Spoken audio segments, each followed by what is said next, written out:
Firstly, I'd just like to say thank you very much. It's actually, I'm delighted to be asked to speak, and I suspect a number of people who are listening at the moment will be very confused why we're talking about regeneration of Devon and regeneration in our communities generally, and you've got somebody from a bus company, and a commercial bus company at that, talking to you. Our bus company is part of the Go Ahead Group, which is an international transportation group. It might not at first glance look like the obvious type of organisation that should be talking to you about community inclusion or regeneration or social enterprise, but hopefully by the time I've gone through my slides you can see how we genuinely believe that we integrate into our communities and how that sense of community pervades everything that we do. In terms of my role, I have a fairly unique role, I think, because I hold, as an HR professional, I hold the role of Head of People and Operations. So essentially, I run the traffic department, for want of a better descriptor, which is all of our drivers across Plymouth and Cornwall fall under my remit, as well as the whole of the human resources function. In terms of my background, I've only been working here officially since April of this year, so I have to say that what I'm going to talk about I can't take credit for.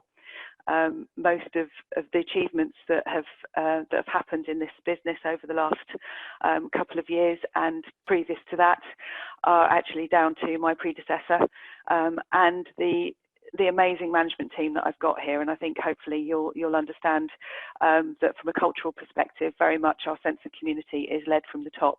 We have a managing director who feels really strongly about how we as a business fit into our communities, and you'll notice that although I am talking to a group from mostly Devon, I have got a picture of buses from Cornwall sitting on my slides.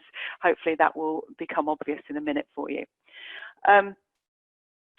Previously, I've worked as a human resources consultant. I've worked with lots of social enterprises, and also I sit on the Devon and Plymouth Chamber of Commerce, and have done for about eight years. So hopefully, part of my role there is also to link into inclusive growth. So I sit on the Inclusive Growth Board with Plymouth City Council as well, and also have worked previously with a number of social enterprises, I say, and sit as a representative of the Chamber on the Plymouth Social Enterprise Network. So hopefully that background will support you and assist you as well.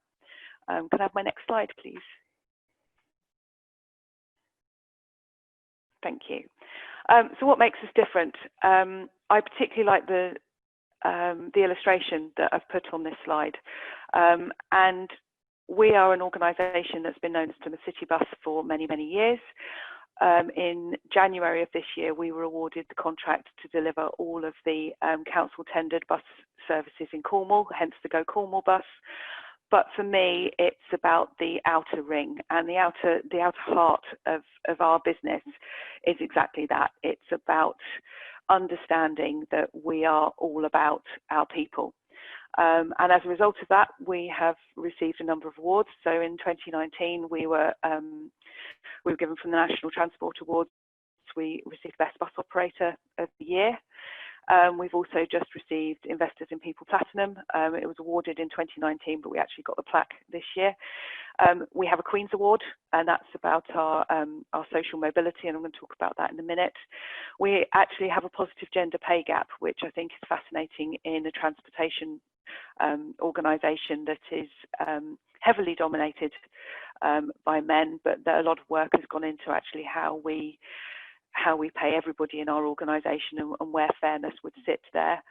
As I've said earlier, we've just won an 8-year contract to provide the bus services across Cornwall. So for me, I am always fascinated by our invisible divides that we have in the southwest, whether that's the line that seems to sit between Plymouth and Exeter, whether it's the River Tamar between Devon and Cornwall, and I'm absolutely delighted that I can work across both counties now, because I think in terms of inclusion and in terms of growth, I think it's absolutely critical that we share with each other and we work in a way that includes people right across, and the travel to work area of Plymouth absolutely includes South East Cornwall as well.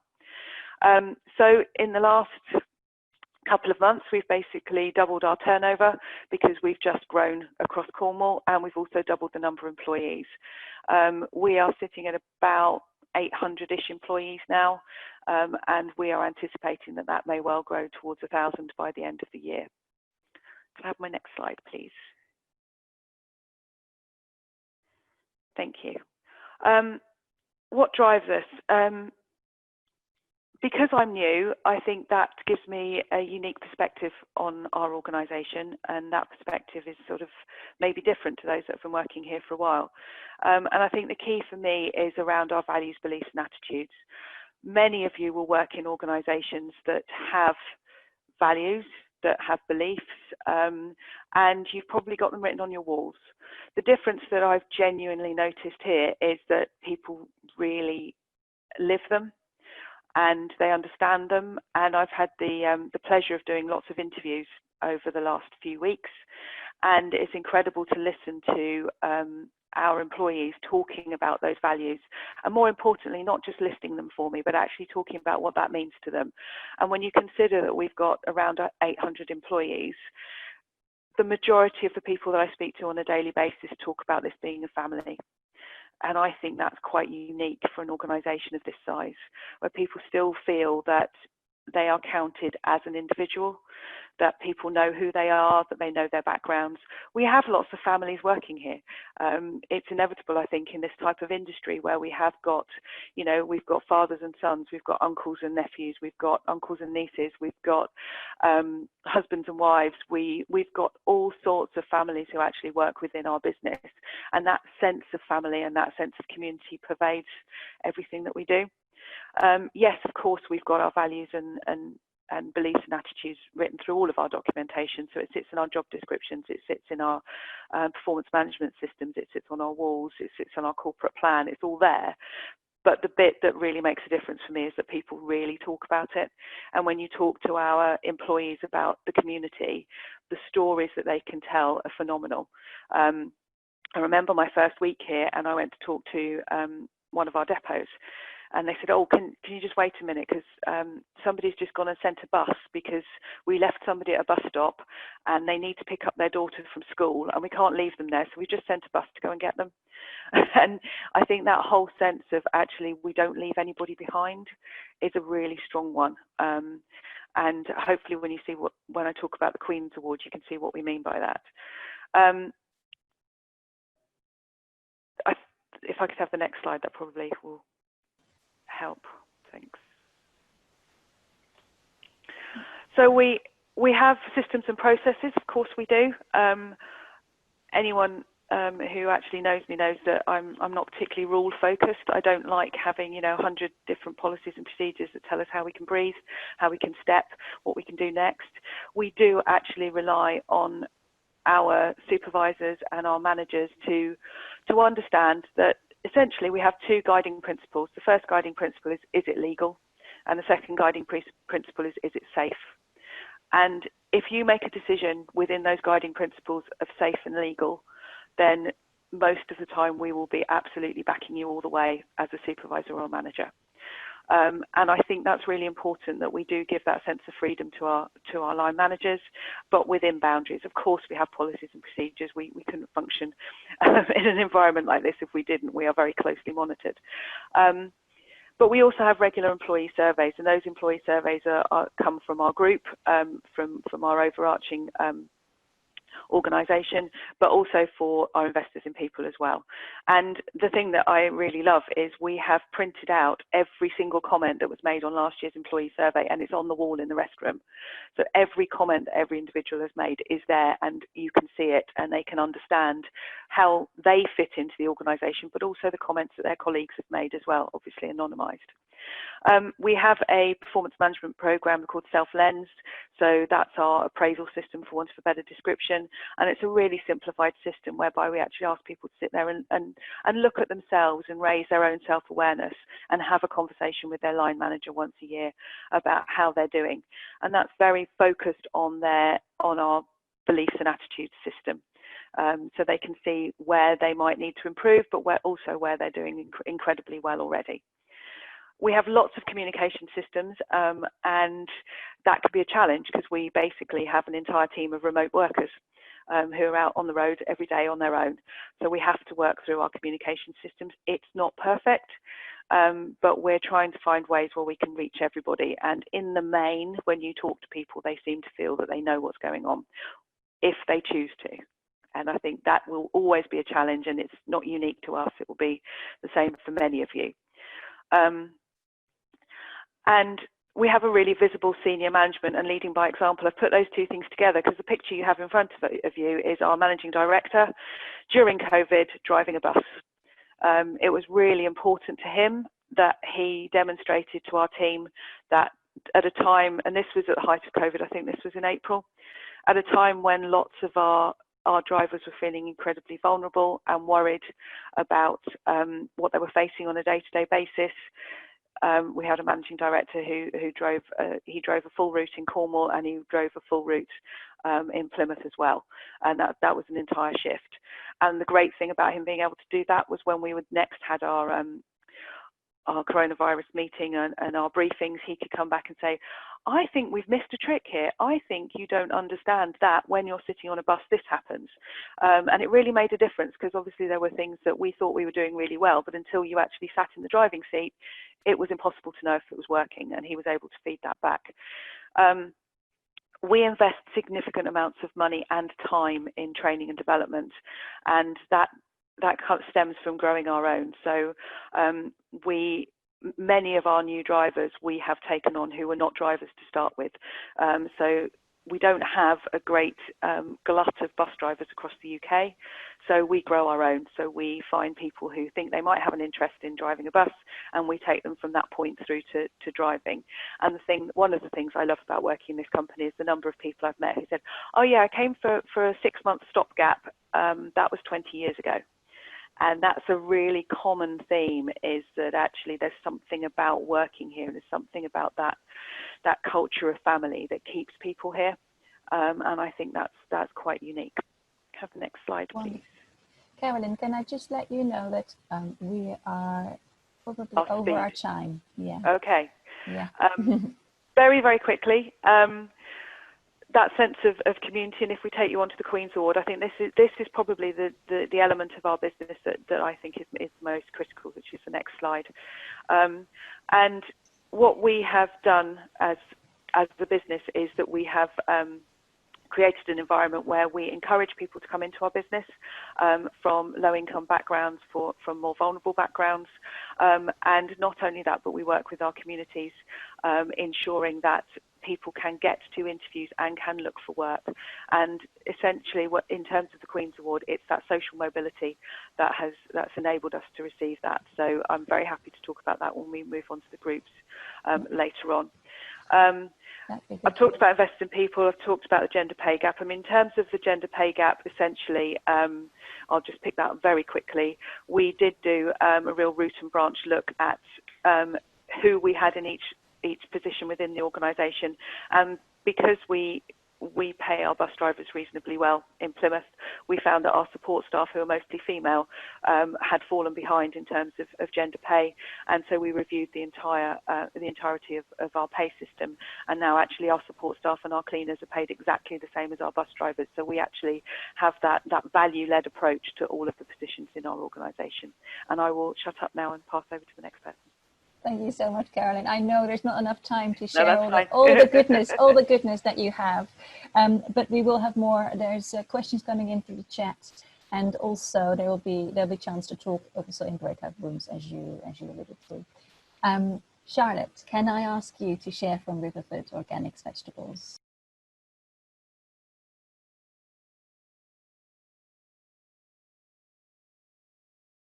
Yes, perfect. Okay, perfect. Okay, so hi everyone. I thought I'd start by just talking a little bit about Riverford and who I am. So hopefully most of you have heard of us. We're an organic veg home delivery business, so organic veg boxes and fresh fruit and veg directly to the customer's door. So we do everything from growing it, packing it, delivering it out to our customers. We're now around 80 million turnover and grown quite significantly during the recent COVID situation. As you can imagine, the demand's been pretty intense over the last few weeks. We've got around 840 co-owners now as of this week, and we operate between Devon and up to North Yorkshire and into South Wales. A little bit about me. So I'm People and Culture Director for Riverford. And over the last few years, my role has very much been about building the culture. How do we make Riverford a really exceptional place to work? And back in 2018, I led the transition into employee ownership too. So I'll link into some of those points. So those of you that know Riverford will know it's not just about making money. The business has never been just about making money. It's about looking after everybody in the supply chain, be it suppliers, be it customers, be it co-owners, anybody at all in that supply chain. And also the planet and the environment. So all our decisions at a senior management level, you're often weighing up not just finding the cheapest solution or the thing that's going to give you the biggest margin. We had a very similar debate on this around packaging this week, but it's about what is right for the customer, what is right for the planet and the environment, even if that costs more. So those ethics kind of run through everything. And in the middle of that, obviously, is how we look after our co-owners and make sure we really provide great, meaningful employment and are that exceptional place to work.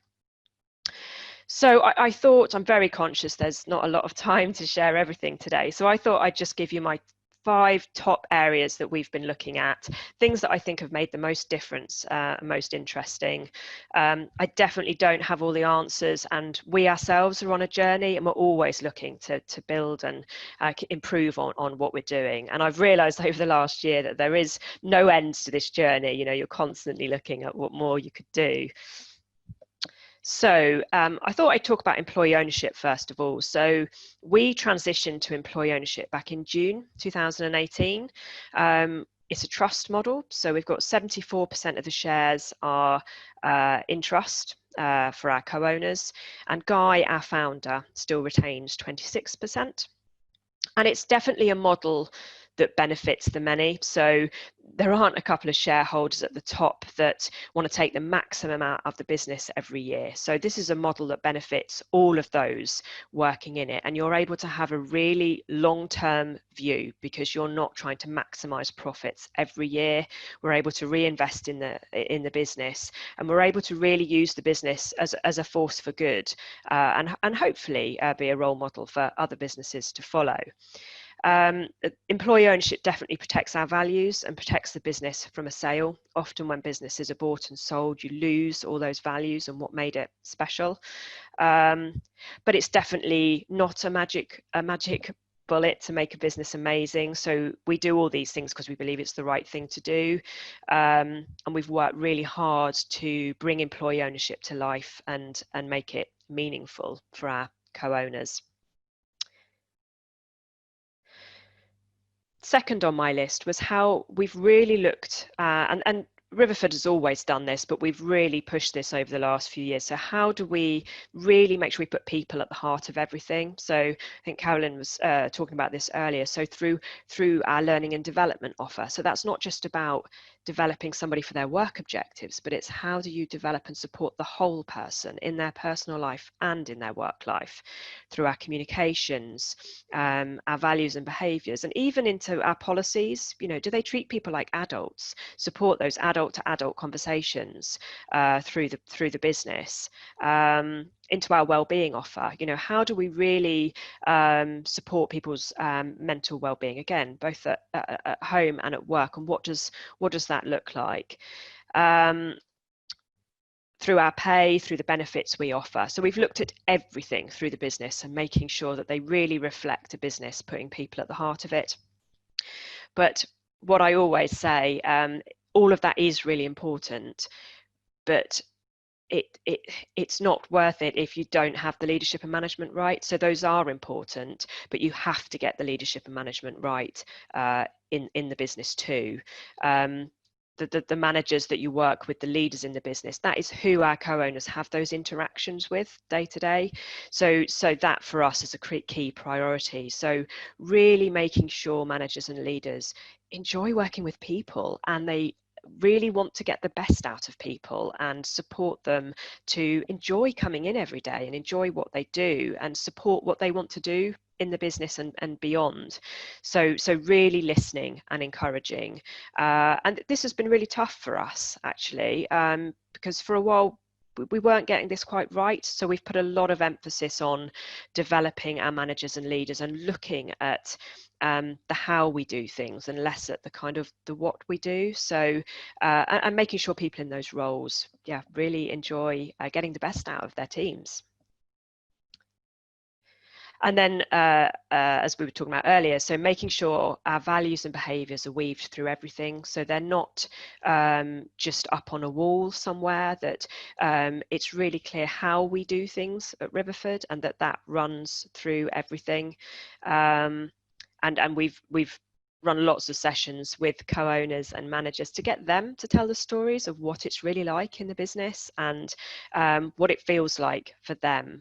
And our values were very much enshrined from our founder, Guy, but then we've worked with all the co-owners in the business to kind of bring these to life a bit more and articulate what this means day to day.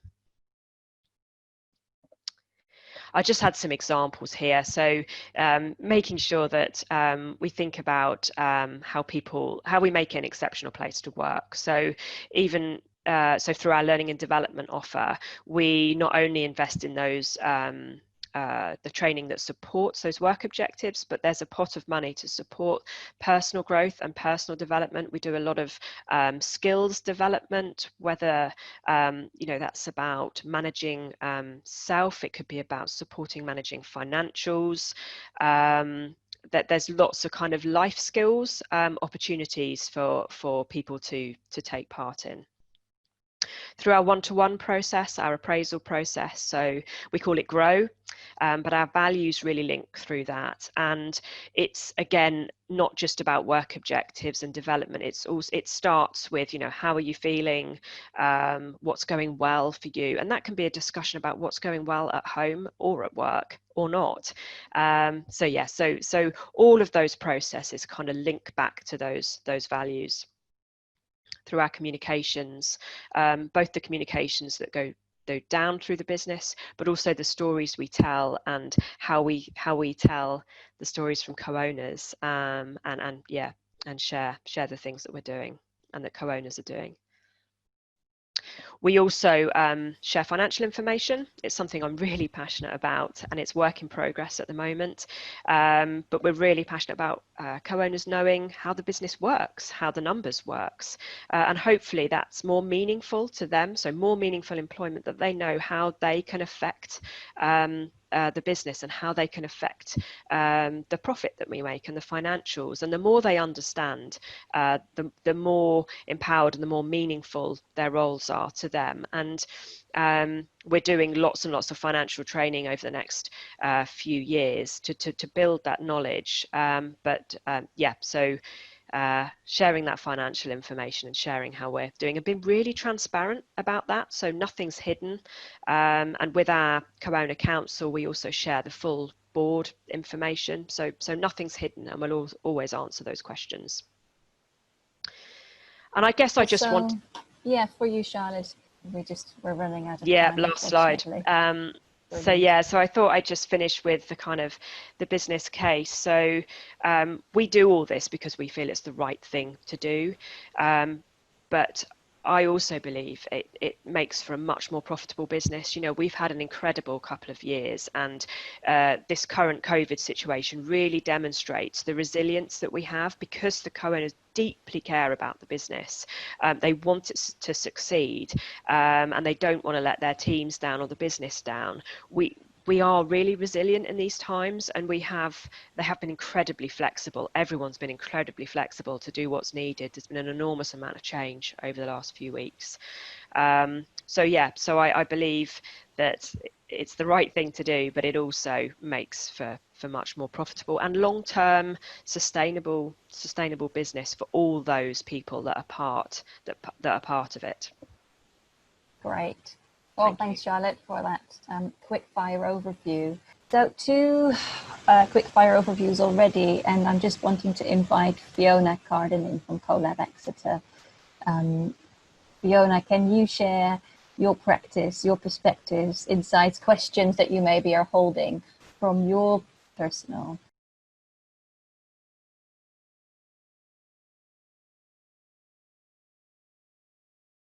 Wonderful. So, well, what incredible people to follow on from. There's so much to listen, and I really like that grow one-to-one that Charlotte was talking about with the staff appraisals. We're always keen to look at really different ways to do that, so I might come back to you that one, Charlotte.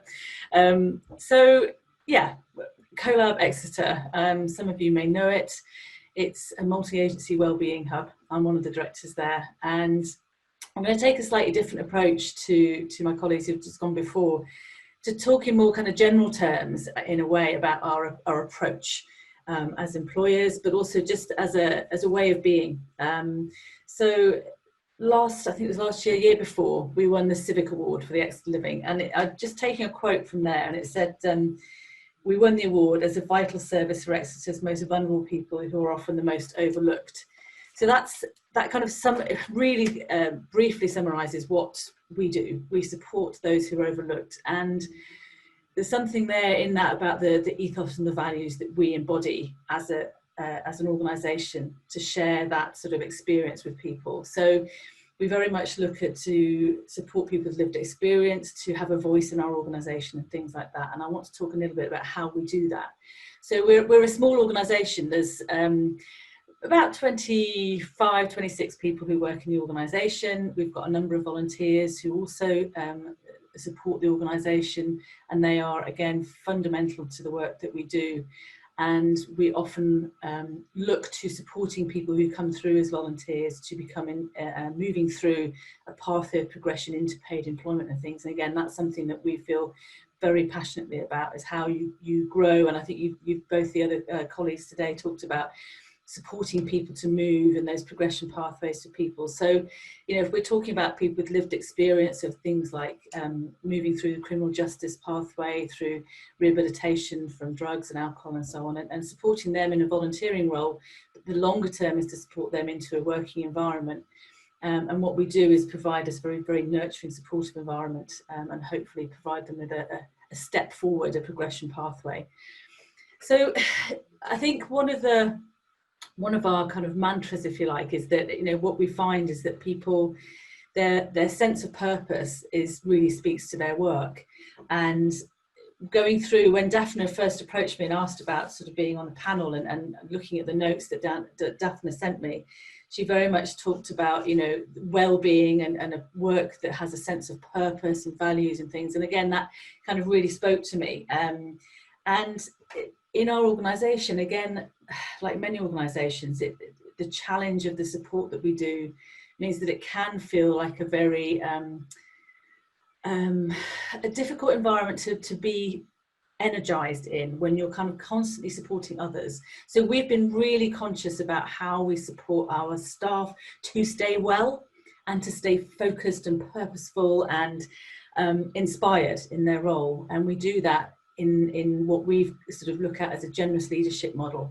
So we have 3 senior leadership team, but we would not consider ourselves to be in a hierarchical situation, and I'll explain a little bit more about what we move towards. We are very much about leadership, and leadership in many senses. So leadership is about giving of yourself and supporting people. So our model is that general leadership and generous leadership. And as it says on the slide, you know, it's about the generosity of time and money and skills and assets. And not only do we employ or do we hold that in our own organisation, but that's the way we work with external organisations as well. And we support our staff to do the same. It's all about the relationships. What we also look to do is encourage and support our staff to be creative, to work autonomously, to be entrepreneurs, and ultimately to sort of leaders in their own lives. So that leadership model is very much about each individual leading. So whether it's about, you know, on a small project, whether it's about a team approach, but it's fundamentally about asking, again, in the notes that came from the teams, it was all about looking at the whole person. And I think Charlotte and Karen have both mentioned that, you know, it's about the family life, the home life, the way things are working together. And as was really clearly demonstrated in the COVID and the lockdown, people's lives are hugely impacted in different ways. So as an organisation, we need to respond to the individual. So while of course there are policies and procedures, and absolutely there has to be, and those are fundamental. And I think it was Carolyn was saying, you know, it's about sort of, is it legal and safe? You know, that perfect. You know, that's kind of the tick that. Then beyond that, does it work for the individual? How do we support them in their individual circumstances and the flexibility that we need? So whether it's working from home, but supporting people to do that. And it's working in different ways with each individual. So rather than have a blanket approach, we look to the individual in the conversations, which again goes back to where I really like the idea about Charlotte's, the one-to-one and the grow as a way of supporting people. What we also look to do is how we encourage people to amplify the voices of others. So whether it's your colleagues, whether it's the people with lived experience, whether it's the people coming in to access our services, how do we amplify one another's voices and lift people and share those experiences?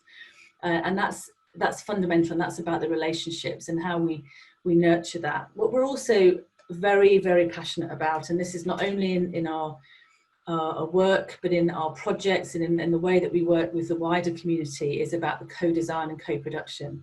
And it is, you know, there's lots of jargon and lots of words out there that we use frequently, aren't there? But fundamentally, if we enable people to feel that they're participating in the future and the direction of the organisation, they will better feel, like you were sharing, I think Charlotte was sharing there, the sums and the finances. If people feel engaged, they will want to kind of participate differently, and they'll bring, as you say, their whole self to that.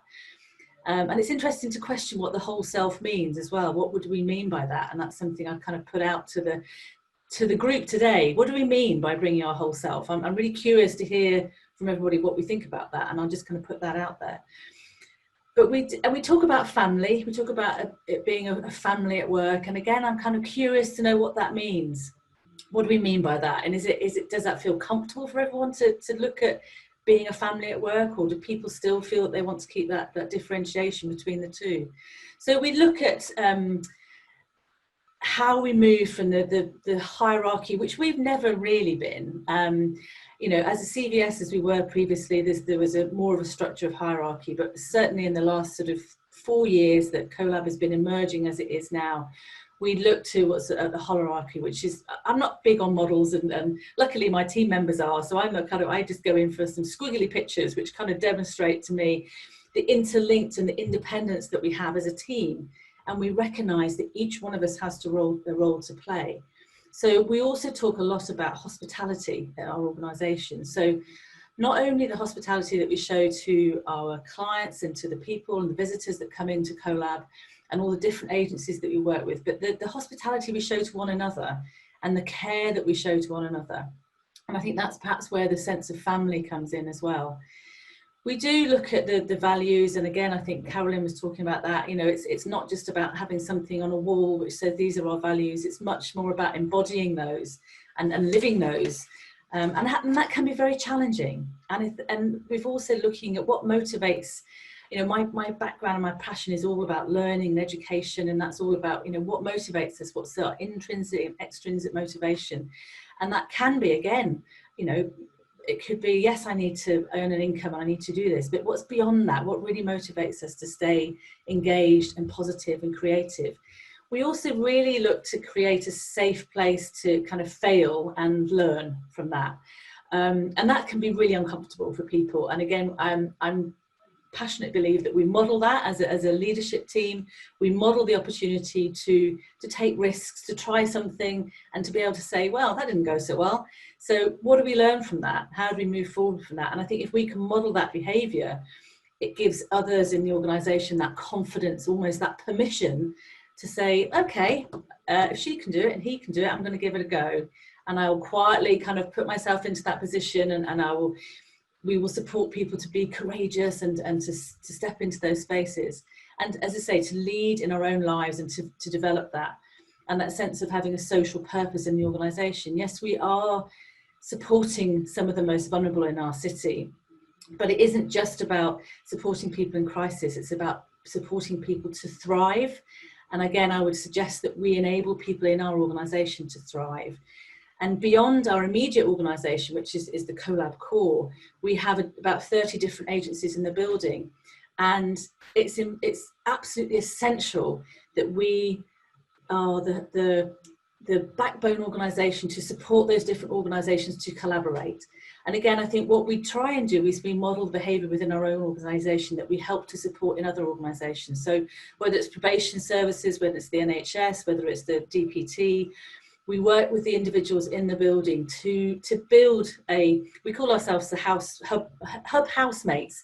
So I don't know if anyone else has shared a house, but you get the usual kind of people not tidying the kitchen and leaving the lights on and all that kind of stuff. And, you know, we wrangle our way through that, but we do it with humour, with goodness, and we also bring challenge to one another. And I think that's, again, we create that safe environment in which to do that. So within our core team that exists, but it's also the wider system as well, and how we create a space that I hope and I believe that people come in to want to bring their best selves to that.